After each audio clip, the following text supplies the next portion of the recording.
Good afternoon, everyone. Welcome to Artists of Color. I am Elaine Hall-Corbin, your host. It's nice to be back. I know I've kind of missed a couple of minutes, but I'm back. And thank you for being with me this afternoon. And I hope you're with me and I'm with you. I want to introduce my today's guest. His name is Ryan Horton, and he is the most interesting artist I have ever met. I met him at his opening of his art show at the Piano Factory. Yes. Ryan, thanks for coming. That's all I got to say. Thank you for having me. No, this is amazing. Thanks for coming. Thank you for having me. Oh, your show was like, if I didn't come, because I know you had your reception, I couldn't make that. But when I heard you were doing an artist talk, I said, I'm coming for that. And it was a very interesting artist talk, too. Thank you so much. I liked what you had to say, and I liked after the talk how you went around the room to each of your pieces and talked about each one. Yeah. So that gave me a lot of insight into what your art was about. Thank you. Now, I want you to tell my audience, our live audience, a little bit about you. Where are you from? So I am a multidisciplinary artist, and I'm from Atlanta, Georgia, originally. I came up to Boston in 2015 to receive my master's degree in architecture at Northeastern University. So yeah, I focused on in architecture down at Savannah College of Art and Design to get my BFA. I got that, received that. I was like, okay, this is really cool, but I want to get a different perspective of architecture. So I came up to Northeastern because my sister came up to Northeastern before, and she got a speech pathology. Went to her graduation. I was like, I kind of like this city. It's like, this is different. You gotta like Northeastern. Yeah, it's very cool. And I know the Southern hospitality is something I'm still trying to share with the city because some people are relatively cold, but it's okay. It's different. Oh, I know. If you don't know it, you're saying. It is different. Okay. Who are you? What's going on here? I know it's cold, but why y'all this cold? We love cold. Y'all really do. Yeah, we do. I love cold. But now you came, you stayed. Yes. How did art get into the architecture? Very great question. Very great question. So I've always loved art. It really started from Dragon Ball Z. Yes, the animations, I loved watching that. And then one other particular show was Boondocks. When the Boondocks came out, seeing black characters on television, I was like, oh, so this is a possibility. I don't have to like dream up being like Piccolo or this other character. I can actually see black characters on the screen. There you go. So I was like, yeah, this is great. I want to definitely continue to go into that. So that was a lot of like comic books and sequential design stuff. And then when I got into SCAD, which is the Savannah College of Art and Design, focusing in on either getting into sequential design or architecture. What is sequential design? It's basically comic books. So that whole sequencing of different, different scenes that are happening and telling the story through that. Okay. So I was like, I like doing that because I used to draw all the time. Once I realized that we had black characters, I'm just drawing all day. So my mom still has a binder full of like all of my drawings that she's like, I still have them. So whenever you get up there, I'm gonna, all right, for you. I'm gonna cash in. I was like, Mom, I got you, no worries. Oh, that was great. I met your mom. Yes, She is such a nice and amazing person. I really like her. I know I missed her. I wanted her here when you were going to do this segment. Yes, but then, as you know what happened in my life. Yeah. And but you're here now. Yes. And I'm glad. Thank you. Thank you for having me. So keep talking. I want to know more about. So I graduated my BFA from SCAD and then jumped up to Northeastern, like I said, and I realized like, okay, a real sense of architecture in the real big city, what it's like. And what I realized is that I don't necessarily, it's not a passion of mine. I love the discipline from it, and I love learning how to fail with grace because in architecture, there's ways of, the professor's always gonna put pressure on you and trying to break you through your ideas of what you're trying to portray. Because it's like, what is this? How does this work? And they're gonna ask you 1,000 questions and you're not gonna get them all right. And that's okay, that's a part of the process.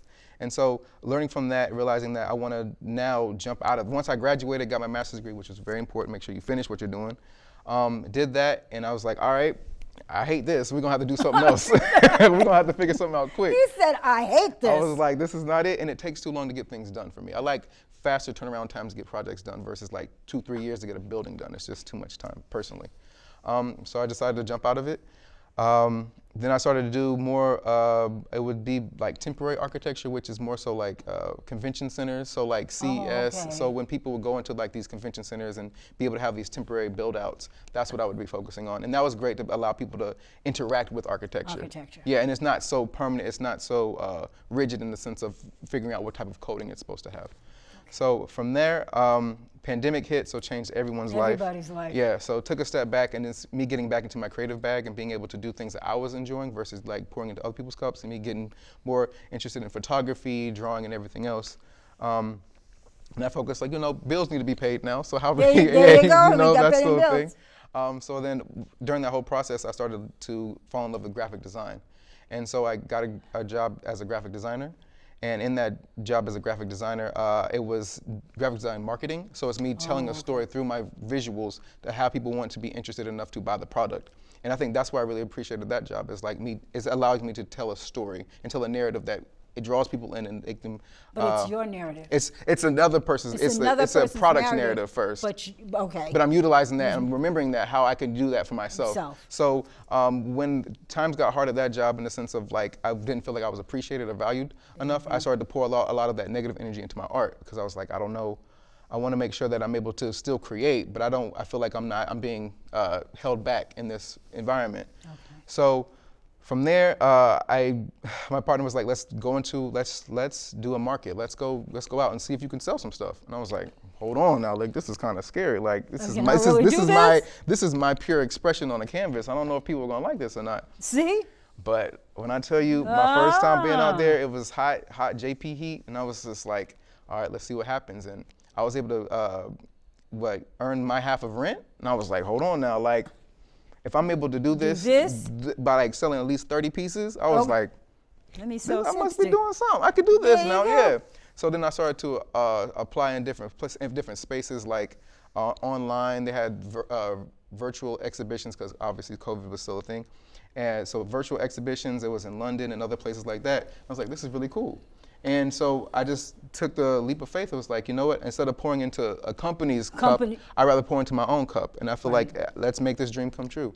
And once I had quit September 2022, and literally that next month I was flying out to London to exhibit some of my work in a first inaugural contemporary art fair. So that was absolutely crazy, because I wasn't traveling for work before, but now me traveling for the things that I created. That you create. Whole different world. So I'm like, oh yeah, sign me up. I'm staying in this. I'm enjoying this. Yeah. So that happened. I came back home. I was like, wow, that's an experience. And I had doing other applications between that time frame. Got another one, and it said that I got into the African American Museum of Dallas. And I was like, I didn't know it was an African. I was like, hold on now. Dallas. Like, yeah, like you get into a museum within the first, within the first month or two of quitting your job. I was like, all right, I think I done found something. So, yes, you did, or they found you. Hey, something. So that happened, and then like so on and so forth. I got to my first solo show, and I was like, wow, this is my reality. So I'm very happy about it. I'm very humble still about it, because I have a lot to learn and a lot to experience, but very, very grateful for it. When your first solo? Yeah, that was my first solo you came to. That was your first solo? That was my first one, yeah. Oh my goodness. Yeah.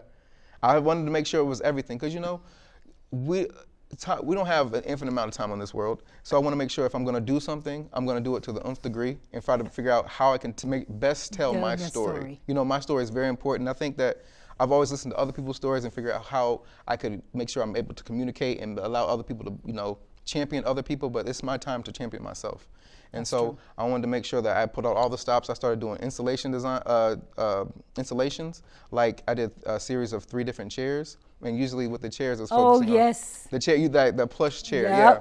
So it's just focusing on different things, the discomfort and comfortable environments, and doing that, it was just very fun. So yeah. Oh, that is great. Thank you. When we're, I have a few shots of your work, but one of them is not the installation of the 3 chairs. But I do want to talk about them because when you talked about them at the installation, I was very fascinated. Thank you. Especially the one about one of the chairs being your dad. Oh, yes, yeah. I remember. Yes.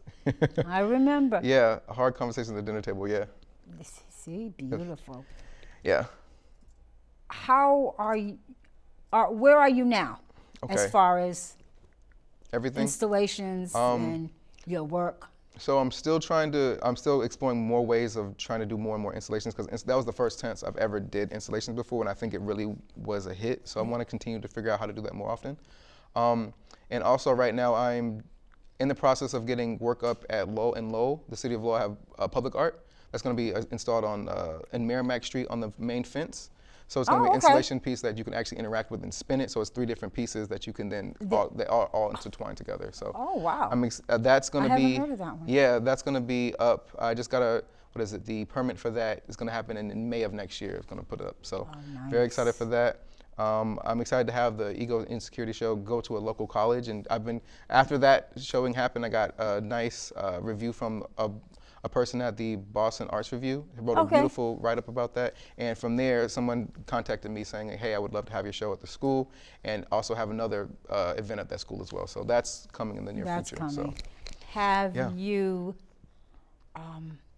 Have you checked in with the Museum of the National Center? Oh, yes, I've actually worked, that's funny that you said that. So I'm good friends with a couple people. Barry's over there. I talked to Barry a lot. I've known Barry since he got here. Yeah, Barry's a wonderful, wonderful Yes, he man. is. I'm good. I'm in conversation with Cliff as well, Clifford. He's on the board there as well. And I think they're trying to slowly but surely, hopefully, build a relationship with them and try to get my work in there as well. I'll kick Barry in the shins for you. I appreciate I'll that. kick Barry in the shins for you. Because that's a family museum. It's a beautiful space. Elma Lewis was my great aunt. Really? Yeah. Wow. That's what the I don't world tell is so everybody small. that It's all the amazing. time. Wow. But yeah. Wow. So I'll kick Barry in the shins for I you. appreciate that. We need to have something different in that museum. I love that they're opening it back up and letting people in. I was recently there with the person. Yeah, but they've been doing work on it. They have been doing work on it. They've so been yes, doing a lot of work. Yes. So I'm You very happy that it's opened up again and seeing what they're able to do with this for sure. Yes. So Yeah, the space needs to be brought out more, and we need to have more I'd say more interactive art. And your art to me is very interactive. Thank you so much for that. You know? I mean, it means a lot. We're going to give us a couple of your shots from some of your work, and I want to talk about them Absolutely, because I seriously want to know what, for instance. Oh, this one, In My Head. So In My Head is the introduction piece. So this is what was right next to the write-up about the whole show. And essentially, so I focus on utilizing primary shapes. I love my circles and I love my rectangles. And for this piece, it's about how the insecurities and the ego and insecurities come together and they create the person. It's the foundation of the individual. So you'll see the person's face coming out of the two interaction of the insecurity, which is the long rectangle, and the ego coming together to create that person. Oh, okay. So now, the shape Yes. that was here, that's the insecurities, or is that the ego? That's the insecurities. So for me okay, so personally, here we go. yeah. So for me personally, the way that I got to this point of having this stretched head is that I overthink everything. So what was the best you way do to? too? Oh, all the time now. So like, come on. And so much, I want to make sure that I'm being mindful of everybody and make sure I'm being mindful of myself too. So it's like, what's the best way of even doing that? So with the elongated heads, I'm like, this is how I feel. I stretch out my head to try to fit everything in it. So having that and then seeing the orb is more of the ego of the situation and going from there. Yeah, this one's my baby. This is called Ancestral Bond. And this one's about being positive moving forward while being mindful of the past and being rooted in your ancestry. So yeah, this is me trying to, I think one of my best iterations of utilizing my digital collage as well as my single line work that I do. So all that white line work is all done with one line. One continuous line. One line? Yes. Yeah. I just don't stop. I can't see how you would do that. So yep. So besides the one line, the two red circles, that's like you looking forward and looking back in the past at the same time. Oh, so, okay. Yeah. Oh, wow. So yeah, it's a whole process. It's a whole thing. Yeah. When I did it, I didn't know it was gonna be that. So you just said it's a whole process. Yeah. It's our journey. How do you process it? When I was making that piece, I was just like, I want to see. I understand what I like and what I was just trying to figure out. I found a beautiful picture that I was using. I was like, I want to see how I could really like grow it out and make it my own. And I was like, wow.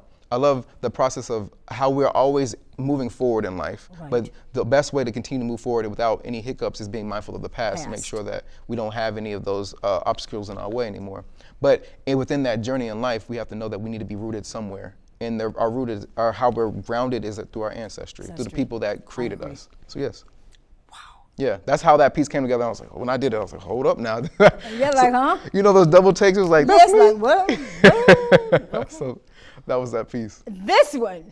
Yes. So this is when I first thought about doing the installation pieces, this is called Act Like You Got Some Sense. And the reason why I called it like that is because this is what my mom would say. She would say, act like you got some sense. You got some sense. When My mother did too. Exactly. You leave these four walls in this house, you better act like you got some sense when you're outside. And that's what that piece is about. So essentially, Wow.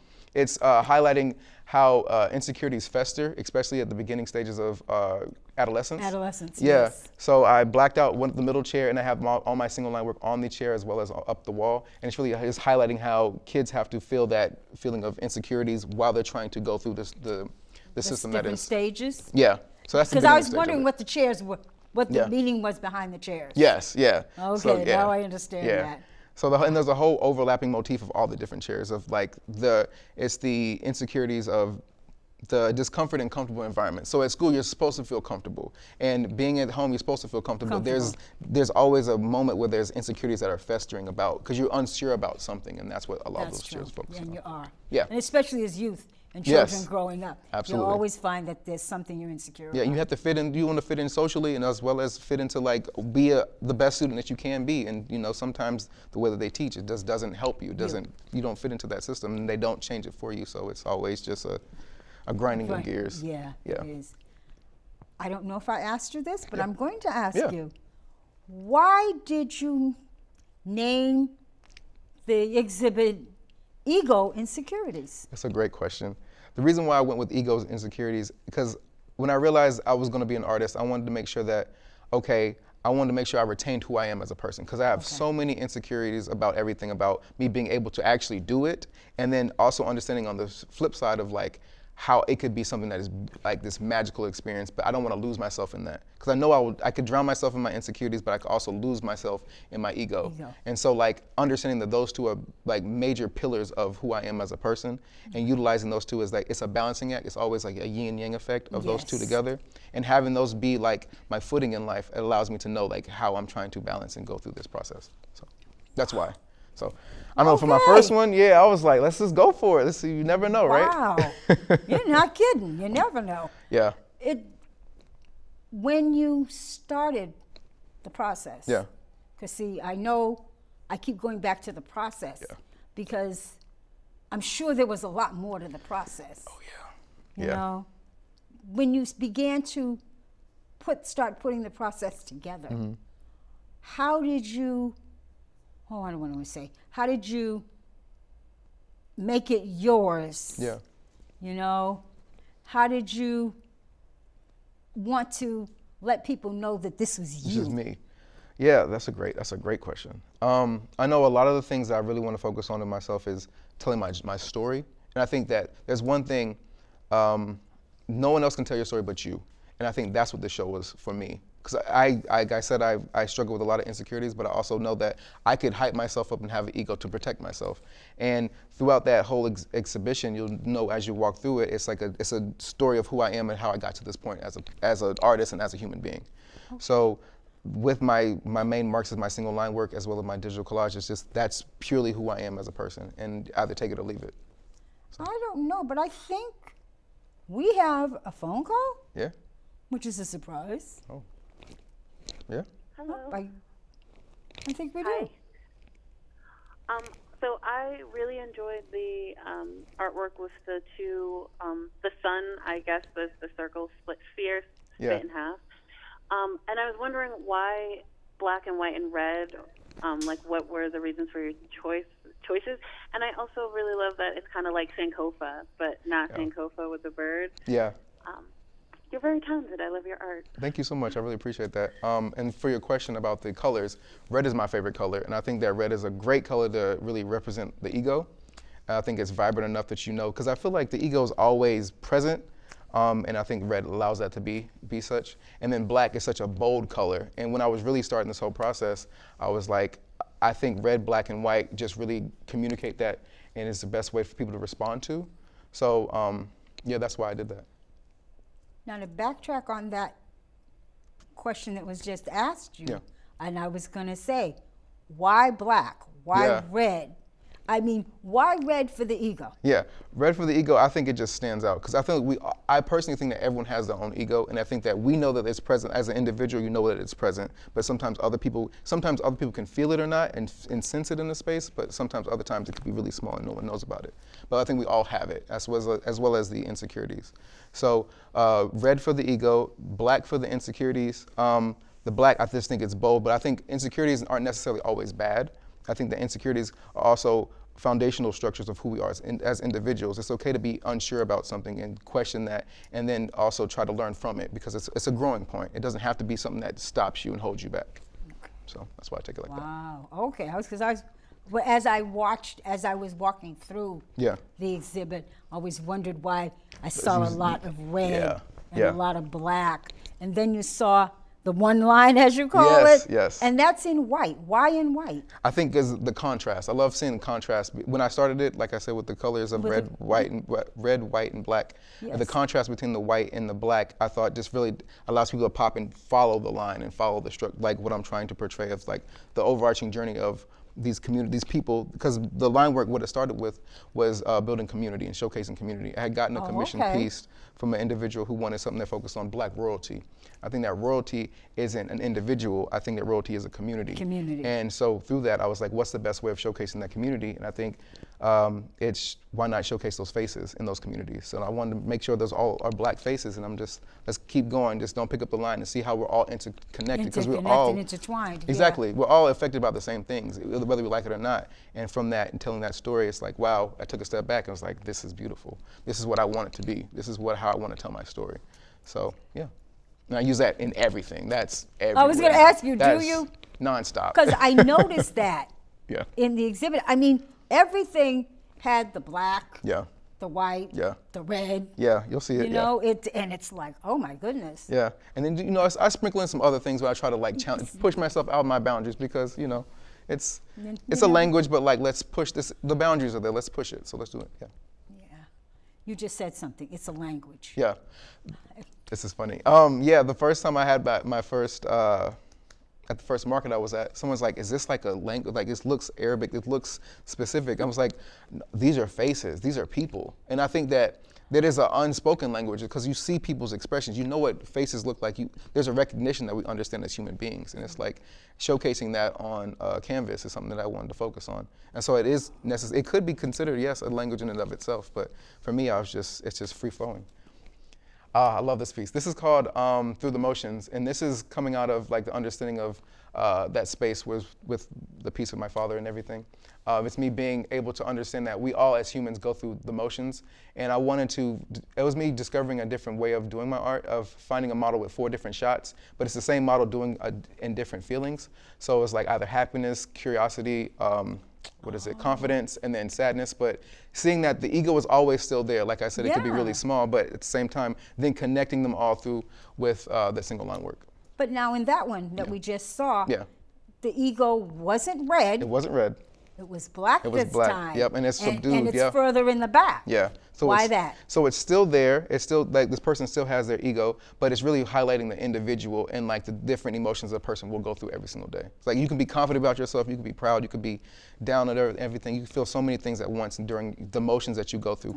So it's that. And the funny thing is, like, I love my primary colors. I love my reds, my blues, and the yellow, because the background is like a soft, like muted yellow. Yes. And whenever I'm able to get that into my work, that's the fun stuff too. So, yeah. Colors mean a lot to you. Absolutely. Explain why colors mean a lot. They say so much. I think they're able to attention grabbing. I think that they portray so much feeling and emotion and drive, and it's just a way of like mixing those two things. It's a way of creating this keyword language, right? Yes. It's a great word to just communicate. Like, you understand what mood is going into the piece. You understand what I'm trying to portray within the piece. If I'm angry, if I'm sad, if what I'm trying to give you, and then if we're able to relate to that, that's us connecting. So, yeah. That is just it. No, thank you. Your work is like, I could go back and see it again. I could sit and watch and look at the different pieces that you've had, because now, you know, I've got all of them. Yeah, now you. But it's like, is doing work in this way, I mean, what is it, ego Insecurity? insecurities? Yeah. I keep forgetting the insecurities, okay. but I can never forget the ego. Well, what do you, is this going to be your trademark? Will you continue to do work in that form, in that fashion? That's a great question. I think I do want to continue to grow it.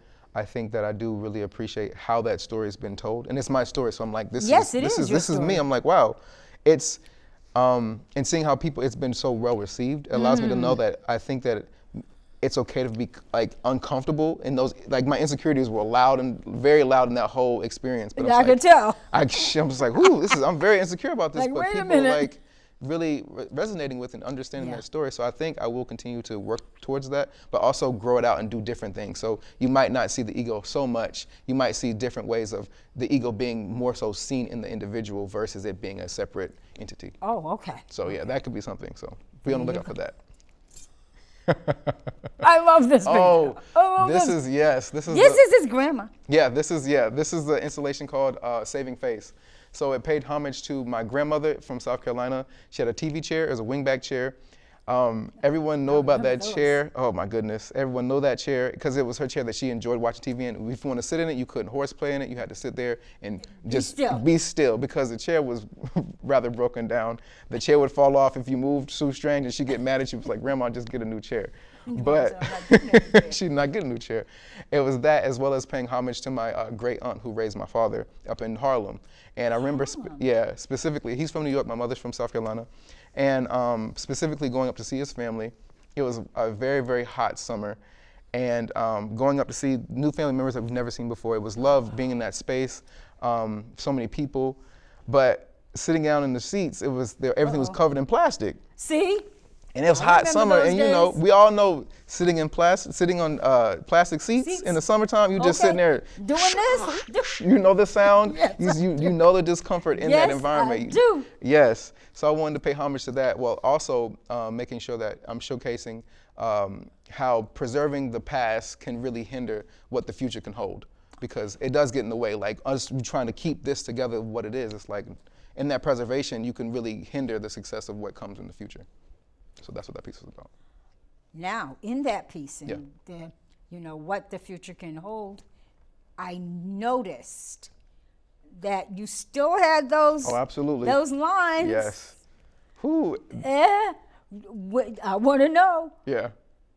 Was there a meaning behind the lines on the plastic on the chair? Yeah, it's all saying it's my interpretation of like.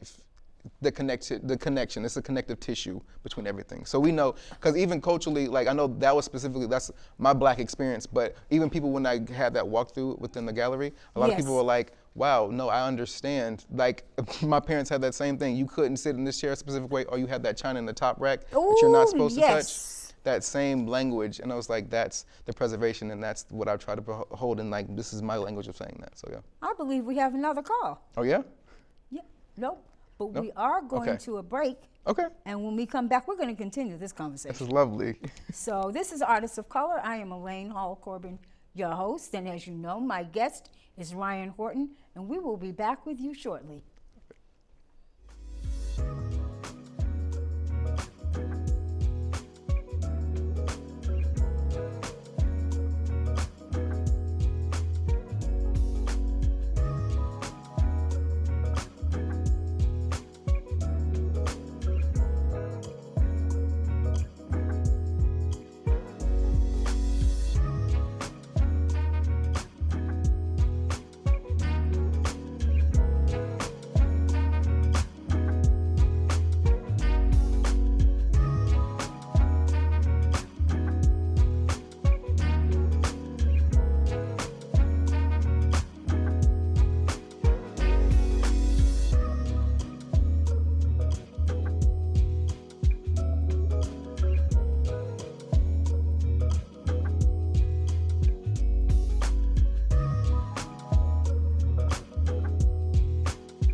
Good afternoon. Welcome back to Artists of Color.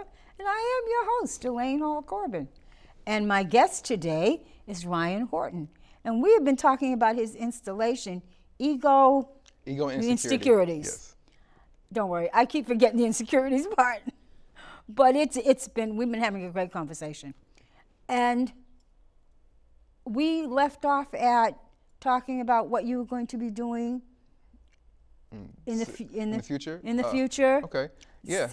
And having other installations. Yes. And where you want to go with this. Yeah, absolutely. I'm definitely trying to figure out more ways of understanding and making sure I'm intentional with my installations. I want to be able to be loud like I was at my show. At this one? Yeah, but at the same time make sure it's intentional, because we can be very loud for no reason, and I don't want to just be screaming to a void for no reason. So I want to make sure I'm saying something that people can really resonate with. Similar to like that wingback chair we just talked about. Yes, I love, that's what it was, the chair. Yeah, the chair was just, yes. Yeah, and just being able to have that cultural relevance that everyone understands, like, yes, the preservation of something. And it's like knowing that we all, as we grow up, we're trying to preserve this one thing, but like that one thing that we're trying to preserve is getting in the way of us actually succeeding to do other things. So, yeah. Okay. I was going to ask, and I thought I started to ask before. Yeah. But the line work? The language. Yeah. In the chair. Mm-hmm. Are they different pieces of culture and the past, or just is it all coming together? It's all coming. It's really. I actually never. What is it? I never think about it. It's just I know what is included in the face. I know what I need to have in it. I know I need eyes, nose, mouth, ears, and I just go. It's a flow. That's my that's my therapy. That's free therapy. So really, that's why I started doing it. It was just like after having that commission piece and loving what I was able to do from him, that feeling, I was like, wow, how can I love this. How can I recreate this feeling? How can I get back to this? And then also see more people take it in. So when I'm just going, I just go. And that allows me to it's a free reign to do whatever I want. Because I know whatever I'm creating is what I'm creating, and that's what I'm comfortable with. It. And that's where even getting back to the ego and insecurities, it's me trusting myself through my process, and then being able to trust it and be confident enough that people will appreciate it. And they have, so that's great. So it has so far. It's doing good, so yeah. Is the process growing? It is. So I'm doing public art in Lowell, like I said. Right. I'm doing that. Reaching out to getting the show out to more local colleges, which is great. Just really trying to figure out other ways of just really trying to blow it up and get bigger and bigger and bigger. I'm doing larger pieces as well. Oh, I know, for the single line work. Yes. That takes a lot of endurance. I know I've hurt my hand doing it, but like really, it's Yeah, you're all right. It was whatever. I'm young enough. I could just go at it again. So just making sure I'm being more purposeful with it and making sure that I'm clear with what I'm trying to say in my language. All right. Yeah. See, yeah, you got the purpose. Yes, all the time. And it's all, the purpose. To me, I put together the purpose, the use of color. Yes. Why you use the color of the ego. Yep, gotta be right. Why the ego is there can be out. It can be right out front, but then as we saw in one piece, it was in the back. Mm-hmm. Yep. And that's the one thing we never talked about. Yeah. And I'm looking at this piece again. Yeah. Why is the head so far up? This overthink is how I overthink. This is my representation. Is that what that is? The long elongated heads, all things that are stretched is how I overthink everything. And when I'm overthinking, that's how I represent myself. That's how I want to be portrayed in my work. So that's when you'll see. So we'll see a lot of that. Oh, all the time. Yeah, and there was a series of them that would have like a blue background. That's me being more graceful with myself in my process. And it was instead of the line work being in the head, it's like me wearing my stresses. It's me wearing those. So yeah. That's what that one was. Okay, yeah, that's not up there. It's not there yet. But I have it. Yeah. So. That's what that one. Yeah, it's just really like showcasing how I'm holding on to those insecurities or how I'm trying to interact with those things too. So yeah. Oh wow. Yeah. Do you want to, is this what, okay, you have ego insecurities. Mm-hmm. Is this going to be your signature? I think it's a great platform and jumping off point. I would love to continue to have it grow and be grown out in different ways and showcasing different methods of how my ego has grown, because I think the story's not over. So that's a great part of it. Yeah, I agree with you. So so even like seeing if I get into larger spaces, how I can grow out this installation piece, like have that that Black people roll out even further, and you get the whole experience of so many different people being affected by that insecurity, the insecurity that's festering in that specific piece, one. yes. So like the possibilities are endless, and that's what's great. That's the fun part about it, you know. Like I'm able to do whatever I want and tell my story whichever way I want to. So this is what's fun. This is where the joy comes out. I'm like, it's very overwhelming, but at the same time, I'm like, let's just jump into it. This is what I got into art the same way. Let's just keep doing it. We see, we have art, we have architecture, design. Design, yeah. So let's talk about design. Okay. Why design? Design, so I think what I got into design is I got that from architecture. So understanding when I was at SCAD, knowing that there's specific languages that you have to be very crisp, very bold, and so people can understand them. And what I really like doing is really putting my own spin on it and making sure I'm still in that same guideline of being bold and everything, but I really wanted to like really express it more than just like it being like very clean and kind of stuffy, because architecture can get stuffy sometimes. So like that's why I kind of fell in love with graphic design, because you can really like get playful with it. You can be able to really express yourself in different ways and add in more colors, all those different things like that. So it's like, okay, with that, let's really continue to just blow it up. Because when I was at school, I loved making boards, and that's, you had to present. Yeah, we had to present our buildings on like different presentation boards. And that's presentation boards. Yeah, I have actually a funny story about how I got into appreciating graphics. Oh, do tell me. Yes. So it was, what was it? It was over the summer. I was staying over the summer to catch up, because I focused on sequential first and I switched into architecture. And to catch up on the classes, we had 5-hour classes. It was a lot, yeah. 5 hours? It was, half of it was lecture and then half of it was like in practice. So I know I was in the computer lab late at night and I was cutting up with my friends, and there was this grad student, her name was Kristen, I'd shout out to her, but she definitely taught me. She was like, I see you cutting up. She pulled me out of the classroom. She was like, hey, I don't know who you are, but I want you to know that your boards are trash. And I was like, well, hello, nice to meet you too. My name is Ryan, nice to meet you. And she was like, no worries, like I say that with all respect, because I think that you have like, there's some type of, you obviously able to communicate with people, but I want you to be able to do that with your work. And she was like, she sat me down and she was like, I'm gonna teach you how to do some of this stuff. And seeing her work and seeing how she was such a great influence. And without her, I promise you, I would not be here to understand design the way I know now. How you design. Yeah, she really put it down and just understand like how I'm supposed to really do this and be able to communicate towards it, instead of it just being like, oh, this is how this building works, this is this space. This is how that building. But like, there's a whole narrative, there's a story that you're trying to tell with what you're trying to do. And that's how you got to tell your story. That's how I got here, yeah. So that helped a lot, and it was like, okay, how I build off that, and now I'm in the realm of art. So yeah. Wow. Yeah. No. Shout out to her for truly, thank you. Truly she was truly a thank you. Yes, absolutely. Yeah. Yeah. So I guess I'm going to go back to. I always seem to come back to the purpose. Yeah. But then I also the purpose, the ego. Yeah. The elongated head. Yeah. And now grandma's chair. Yeah. And emotions. Yes. When you started this specific exhibit, what was your plan? Well, being in the piano craft gallery space is such a large space. And when I received the notification that I'll be able to showcase it, I was like, wow. Now I got to be able. This is great, but now I got to be able to fill it up. So see, how am I going to do this? Because I wanted to make sure that it's a full experience. I don't want it to be, half of it or like only utilize some of the space. I wanted to like, no, if this is an opportunity, take full advantage of it, right? That's right. Yeah, so I was like, okay, what's the best way of doing this? And so with my my privilege of being in architecture, I had no softwares. I know how to, but I modeled the space. Me and my partner, we modeled the space, because she's in architecture. We modeled the space, and we were like, okay, we're gonna put this piece here. We're gonna figure out how big we want this piece. We'll put this big. We'll start to move stuff around, how we're gonna put installation pieces. So we had it when you guys went and absolutely. architectured it out. Oh, absolutely. Oh yeah, because it was like, and that's the funny thing I was telling her. I was like, oh, we did it, and I didn't have that. You know, usually once you have that moment, you're seeing like, oh wow, it's done.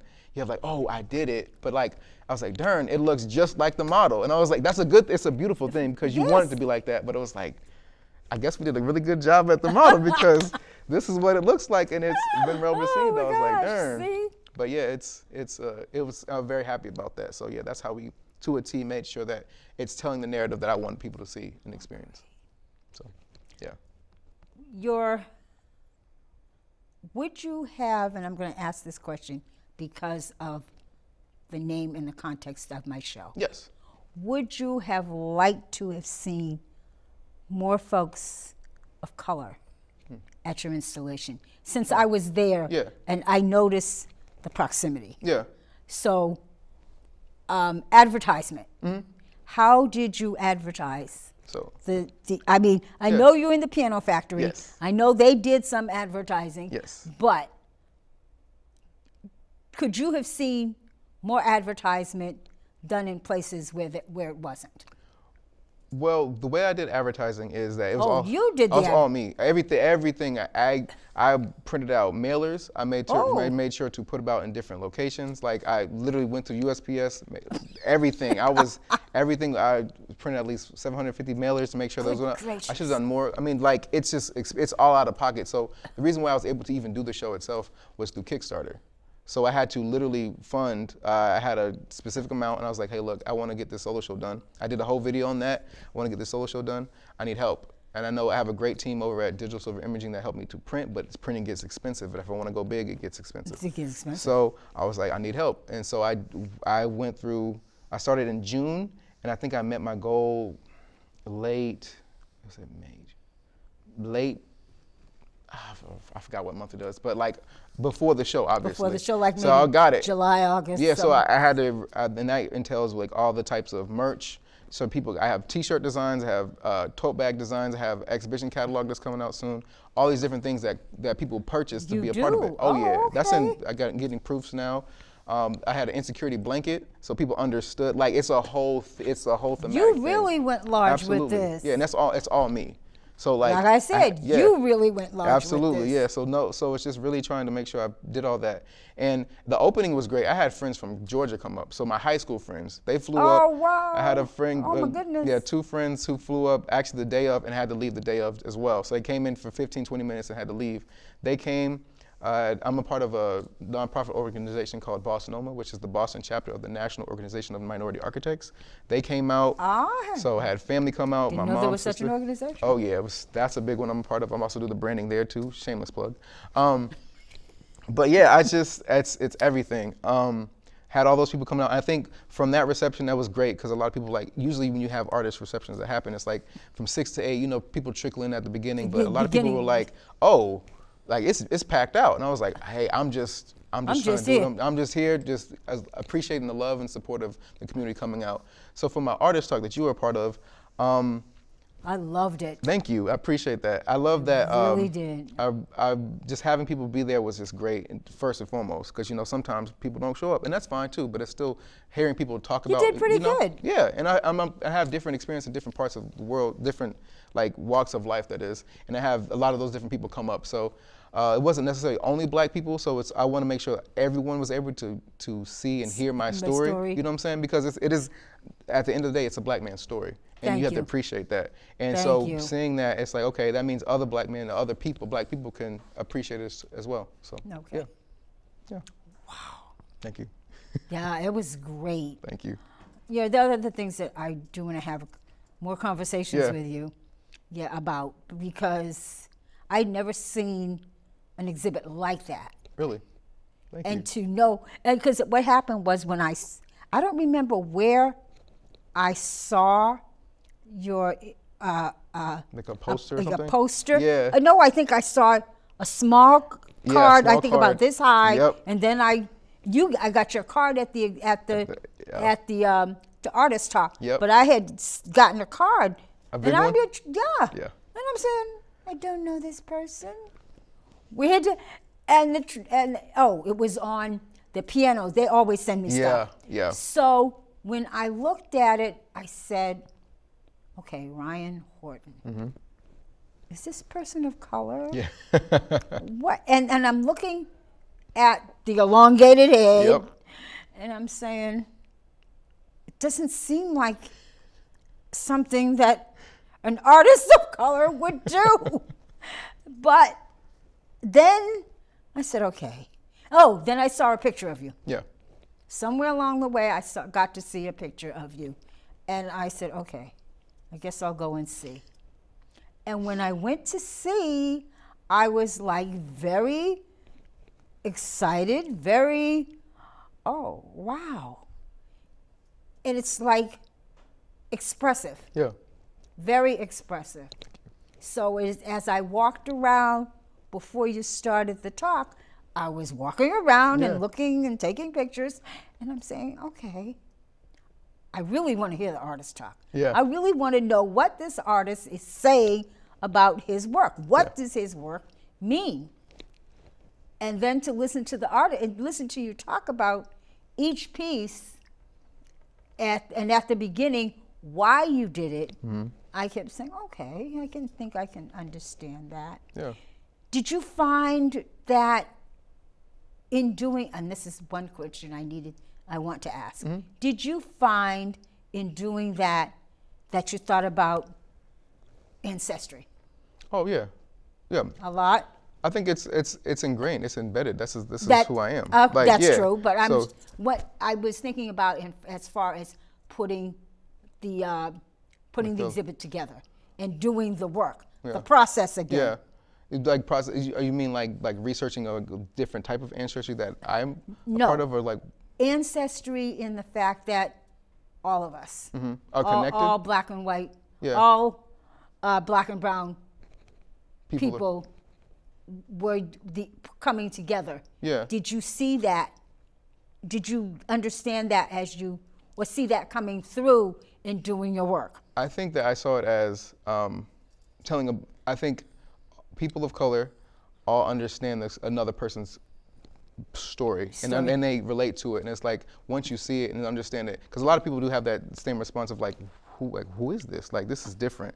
And like, I appreciate people saying like, this is different, because Black people, we're not a monolith. We're not all the same. We don't have all the same. We're not. So yeah, that's the beauty of it. So it's like, I haven't seen, if someone says I haven't seen Black art done this way, I think I'm doing something good. I'm doing a service to who we are as Black people.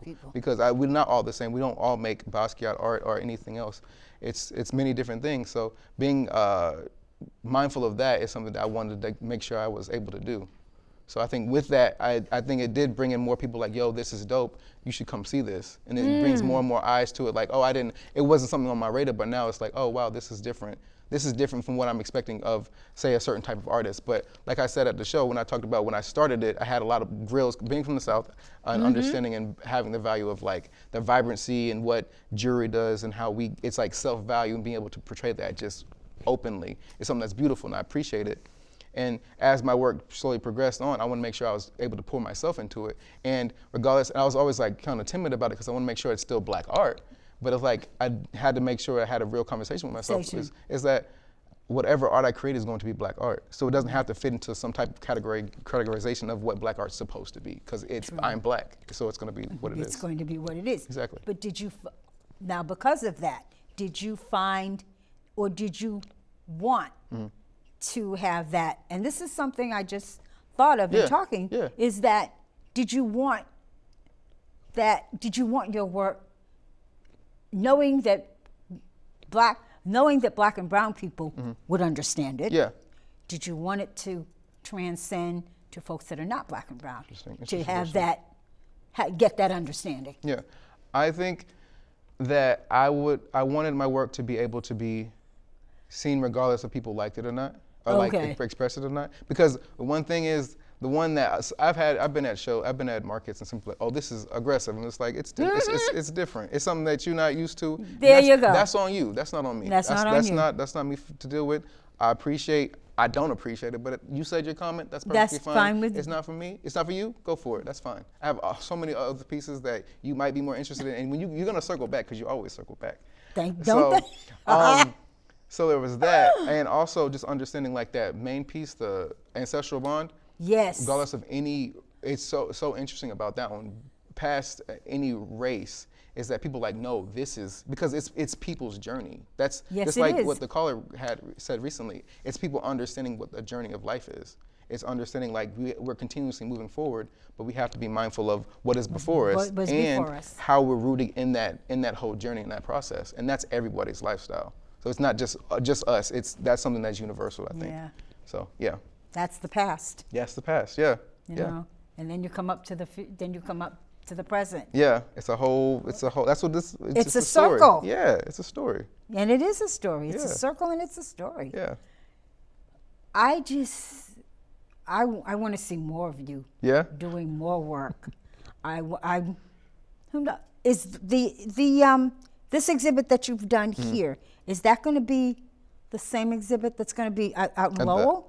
No. So Lowell is a public art installation. So it's one. A public art installation. So that's three Where different pieces. In Lowell? It's off Merrimack Street. It's the same street as where City Hall is. There's a fence, and I'm going to install these prisms that they can spin. So like similarly, if you went to like a jungle gym, they have the tic-tac-toe, how it spins. Yeah. It's that same concept, but now on a fence, and you can spin it, and they all connect. It's one single line work that's across it, and they then all connect, have a bigger piece at the end of it all. Wow. So that's what that is. That's happening in Lowell, and I got reached out by a local college.